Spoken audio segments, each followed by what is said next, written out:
പുട്ടുണ്ടാക്കുന്നൊരു എളുപ്പപ്പണിയാണെങ്കിലും എനിക്കത് അത്രയ്ക്കും കൂടി ഇഷ്ടമല്ലാത്തൊരു പണിയാണ് കേട്ടോ. ഇഷ്ടമല്ല എന്ന് വെച്ചാൽ ഇഷ്ടമല്ല, അതെന്താണെന്ന് എനിക്കറിയത്തില്ല കേട്ടോ. പുട്ട് കഴിക്കാനും ഇഷ്ടമല്ല, പുട്ട് റെഡിയാക്കാനും ഇഷ്ടമല്ല.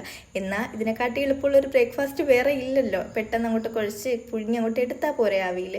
എനിക്കത് മുൻപേ ഇഷ്ടമല്ല കേട്ടോ. അതിപ്പോൾ ഏത് പുട്ടായാലും. പിന്നെ ദാണ്ടെ ഇന്ന് നൈറ്റ് ഞാൻ കടയിൽ പോയപ്പോഴത്തേന് ഈ ഒരു പുട്ട് കൂടി ഇരിക്കുന്നുണ്ട് കേട്ടോ. ചെമ്പ പുട്ടോ അങ്ങനെ എന്തോ ഒരു പേരാണ് കേട്ടോ. ആ ഒരു പിക്ചർ കണ്ടിട്ട് കൊതി തോന്നി വാങ്ങിച്ച് ട്രൈ ചെയ്യാമെന്ന് എഴുതിയതാണ്.